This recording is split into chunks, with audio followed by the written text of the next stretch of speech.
In this video, we'll address the inner critic. Let's do this.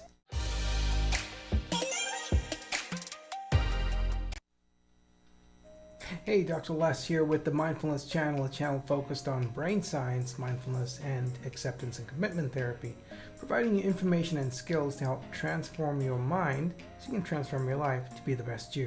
So today we'll cover what is the inner critic, how does the inner critic develop, and let's learn a skill or two on how to deal with the inner critic. Hang tight towards the end. I'll give you my pro tip on how to deal with your inner critic. So stay tuned. So what is the inner critic? The inner critic is a concept we use in psychology to refer to a part of us that judges, compares, and frequently demeans us, and that includes other people and situations in our lives. I've noticed one thing interesting is that there are people who are hypercritical of others tend to have the same demons within themselves that they spew out to others. I've also noticed another group of people who are hypercritical and abusive with themselves, yet super compassionate with others. Perhaps we do what we do in hopes of receiving love and approval, or feeling good enough, or smart enough, or beautiful, or maybe even wanting to be needed. These messages actually come from our inner critic. By the way, check out the article called Embracing Your Demons, an overview of acceptance and commitment therapy. This is a great article that can be found in Google, or just click on the link in this video description. How and why do we develop the inner critic? We develop the inner critic at a very early age as a means of coping. It's an adaptive survival mechanism. It's a built-in threat detection system. Pretty cool, right? Well, yes and no.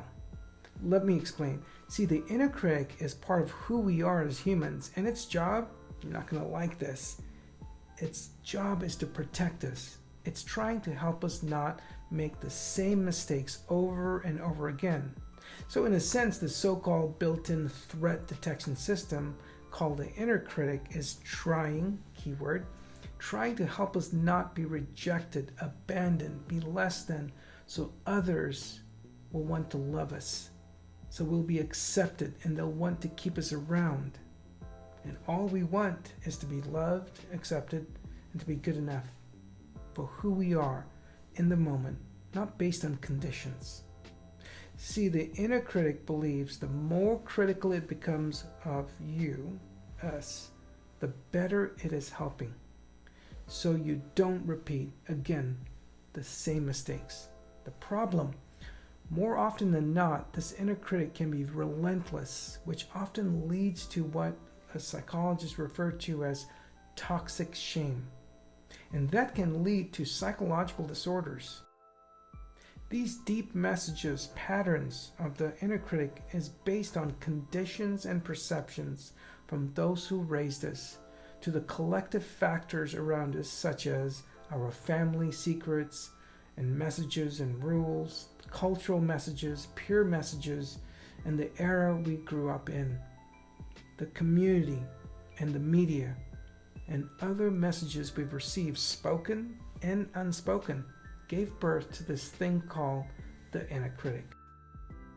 Now, while many of my patients claim that they have added their own inner belief messages, their inner critic messages, sure, we can too add that and those conditional demands onto ourselves. But if you listen really carefully, a greater number of those deep patterns, those messages, really come from our early childhood.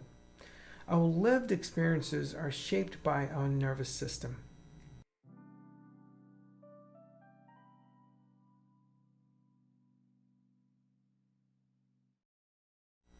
The way we relate to our inner critic truly can impact our nervous system, and we feel its impact through our thoughts, emotions, the tension, the pain in our bodies, and why we sometimes engage in unhealthy behaviors. This is why I'm not surprised when my patients tell me that their chronic pain, their chronic medical conditions, and even their depression and anxiety are worse when they experience challenges in their lives. Let me summarize the development of our inner critic into the nervous system in 4 sentences. Ready? Learn it in 1, drive it in 2, put it into networks that change what you do. Pretty cool, right? Well, that's what actually happens when we don't pay attention to what's pushing us around in here. Here's my point. These messages from our inner critic are not ours. These messages were never ours to begin with. They were handed to us, given, and we sopped it up. We've been using these messages to navigate our life, our behaviors. They were given to us. It is time we awaken and realize we do not have to buy into our inner critics. And you will be surprised how we can actually cultivate greater pro-social behaviors, self-compassion, that not only benefits you, but those around you, when we learn how to relate differently to the inner critic.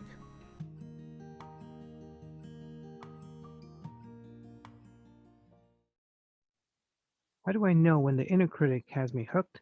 Well, here are 8 simple clues. 1. Familiar thoughts. Hello, old friend. Very often the messages we hear from the inner critic, messages we heard when we were kids or teenagers, those messages of don't do this and don't do that, and this is what will happen if you don't do this. External world disappears.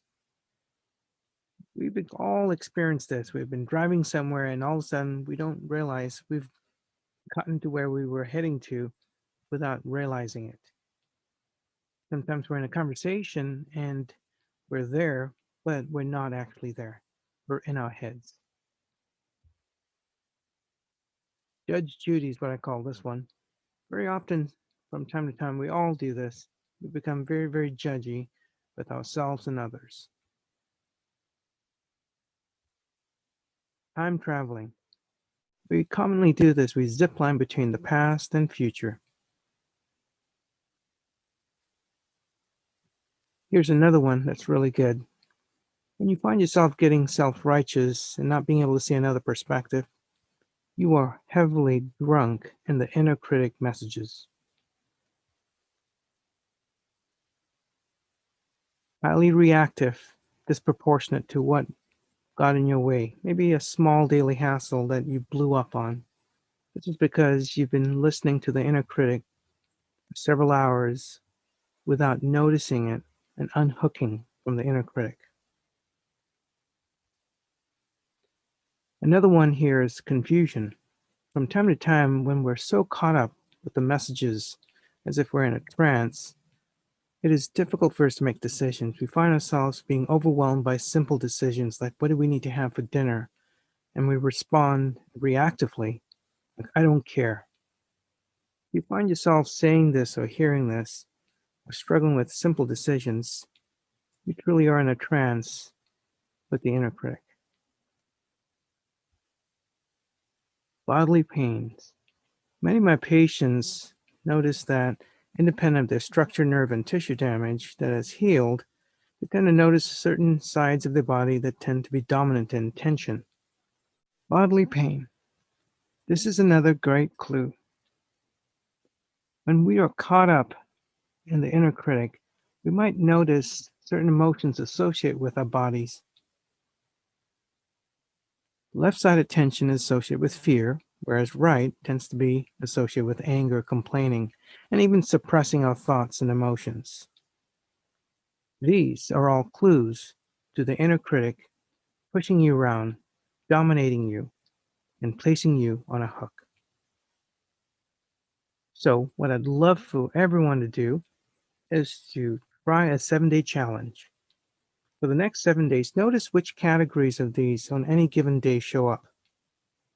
Doing this will help you become very aware and unhooked from the inner critic. We have to start somewhere, right? Do not forget to message me. Would love to hear from you. Place your comments in the comment section. Here's your pro tip. Having a daily mindfulness practice will actually help you better catch and become aware of that inner critic when it starts to hook you or put you in this trance or those unhelpful messages. So what you want to do besides the mindfulness practice, whether it's 5 minutes or 10 minutes a day, more days than not, will actually help strengthen specific parts of the brain to become awakened and aware, that is, when the inner critic takes over. So you can actually learn to pause and step back and unhook. How do you unhook? Here's my second pro tip. Simply say thank you. That's correct. Simply say thank you to any unhelpful messages your inner critic sends you or sells you.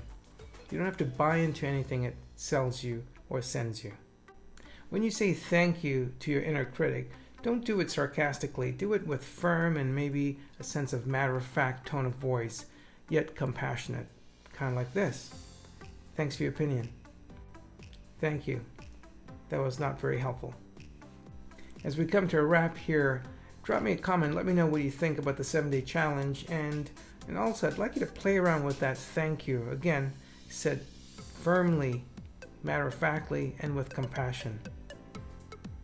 It's been a pleasure serving you, and I'll catch you the next moment.